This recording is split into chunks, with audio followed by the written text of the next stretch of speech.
So this advice might be a little bit unpopular, but I'd actually recommend that you give yourself permission to take your time. I know if you're on YouTube, you'll find a lot of people talking about how they become fluent in Spanish in 3 months, 4 months, 5 months, 6 months, 1 year, whatever the time frame is. And subconsciously, you might be in a position where you're looking to speed up the process. And you know what? I'm even guilty of that myself. Like I'm even one of those people that would talk about, okay, how I became fluent in a certain amount of months.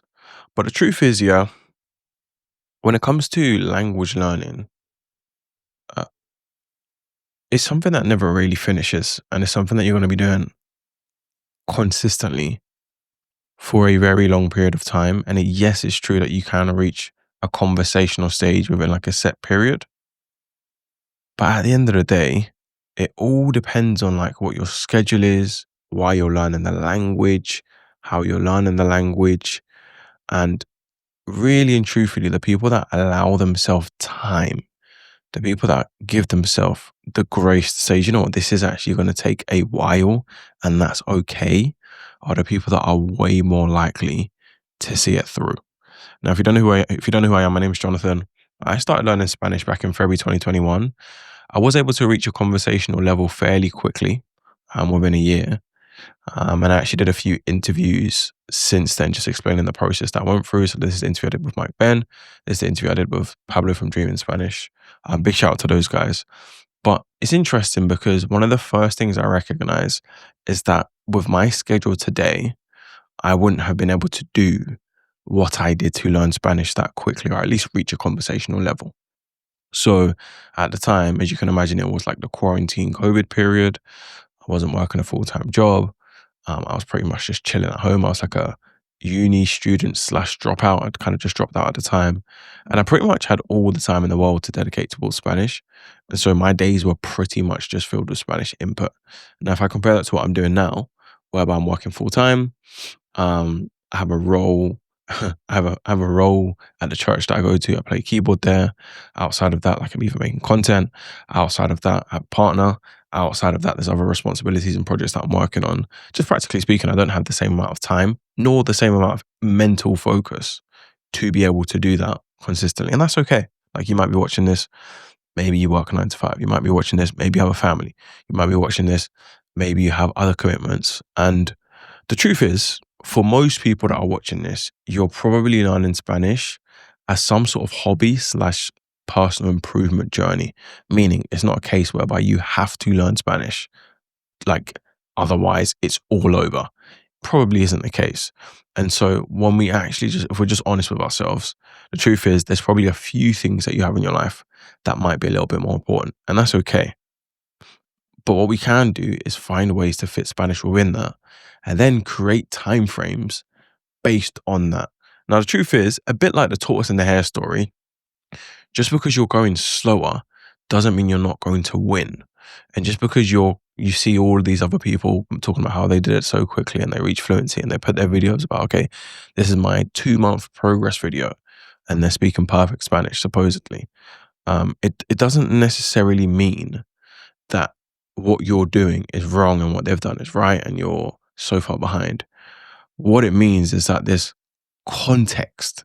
There's variables to their situation that haven't you need to bear in mind before you apply to your own situation. And you have to also bear in mind, like if you're to just look at what they did to get to that level, assuming that they actually did get to that level, if you were to look at what they did to get to that level, the truth is you probably wouldn't even be willing to do it. And that's actually okay. Like what I did to get to the level that I got to in Spanish in that period of time, right now, okay, I wouldn't say I wouldn't be willing to do it, but I just wouldn't even practically make that trade right now.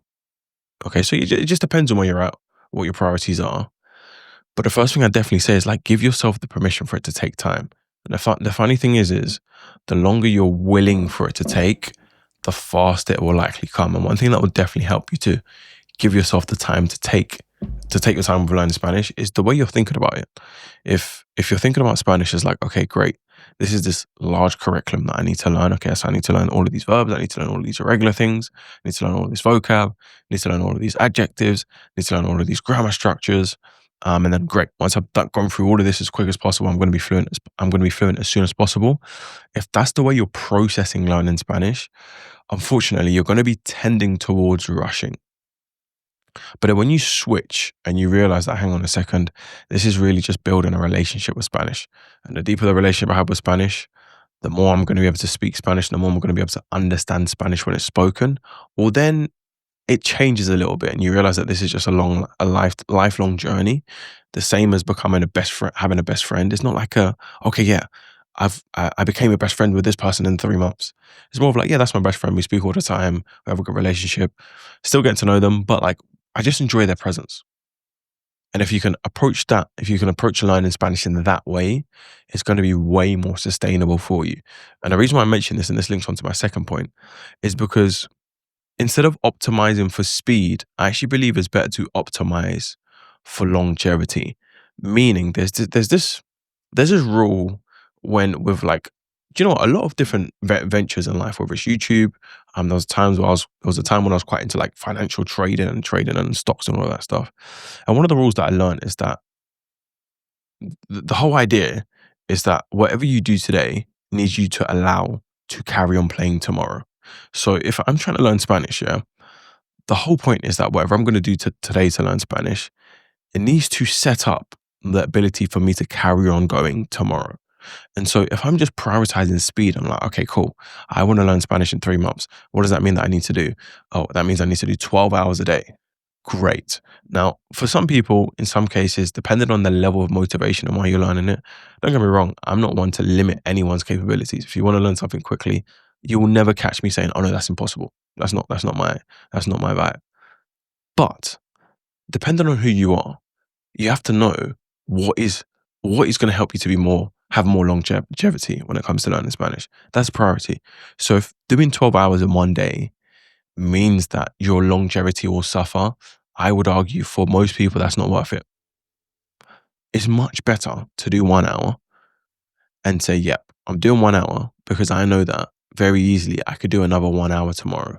And then when tomorrow comes, I'm still in the game. I can do another hour the next day, rather than doing 12 hours, trying to reach fluency in 3 months or 6 months.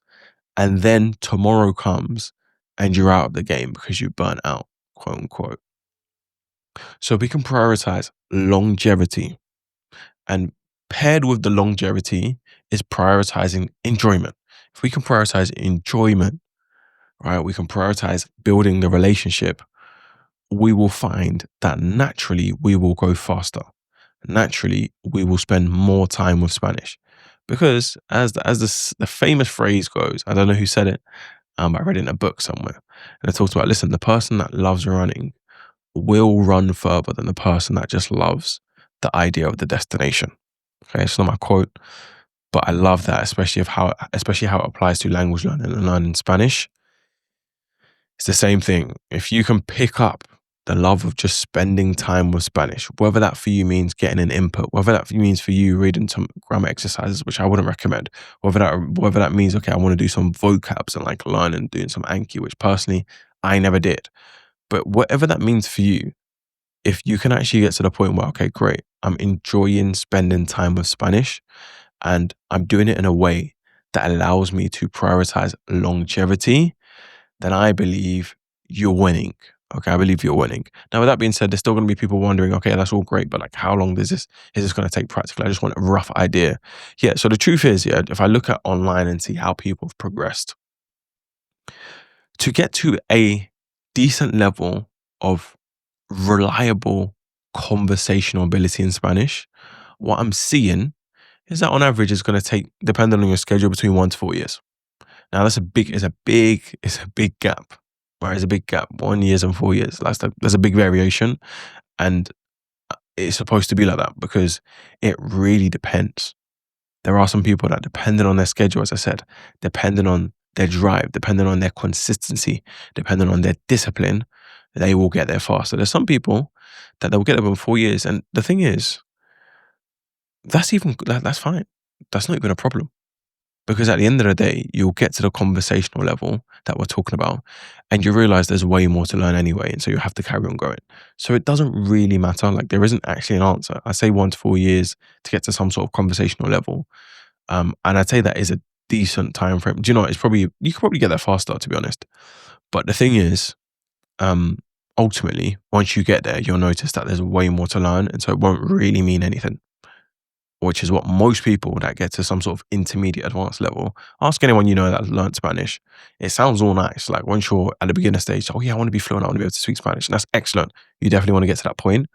But anyone that's actually got there will realize that, okay, great. When they got to like the intermediate level, they're like, okay, great. But like, there's actually so much more to learn. And so they either go deeper into it, or maybe they find another language, but you're never going to get there. But okay, great, I'm done. Fantastic. Doesn't really work like that. And that's just how everything works in life anyways. Now, one thing you can definitely do to help you in the process is you can find ways to be more consistent. Sometimes people will say, okay, I've been learning Spanish for 2, 3, 4, 5 years. And the challenge isn't the fact that, okay, great, they've been doing it and it's just not working for them. The challenge is they haven't been consistent. Okay. Because if you can just do it consistently every day, you're going to shrink, you're going to really, really, really, really shrink the timelines, because it's not about the intensity, it's about the consistency. Right now, to help with that, I did create this daily routine, and it's based on the idea of just spending 60 minutes a day with Spanish for 60 consecutive days. Right, I'm going to leave this below in the description, but essentially the way it works is that depending on the level you have at the moment, if you can already understand Spanish movies, the ones for natives, then you're going to focus on this section, section 2. If you can't do that quite yet, you're going to focus on section 1. And it's just going to tell you the way you can break down your day. And this is based on immersion mainly, whereby, look, you can do 30 minutes of Dream in Spanish, you can do 30 minutes of content of your choice. If you're in the first group, with the second one, you could do 30 minutes of content of your choice, 20 minutes of reading, 10 minutes of speaking, right? And the whole idea is you're going to put this in your calendar, you're going to track it in like an actual tracker so you can stay consistent. And if you want, you can create like a group of friends, a group of people that's going to help you to stay accountable. Now, if you don't know anyone, or if you don't have anyone that will help you to stay accountable with your Spanish, and you want me to do that for you, no problem. There's a link in the description. It's also in the document where you can work directly with me in my group, and I'll help you to just optimize your language learning routine when it comes to Spanish and stay consistent. Do bit by bit per day. Start with the 60 minutes per day. After 60 days, you can increase it if you want. You can make it more complex. But the main thing is getting to the point whereby you're prioritizing longevity, you're enjoying the process, and you're focusing on building a relationship, and eventually the fluency will come. So hopefully that's helpful. That's the video for today. Let me know if there's any comments, any topics you want me to talk about, and I'll see you in the next video.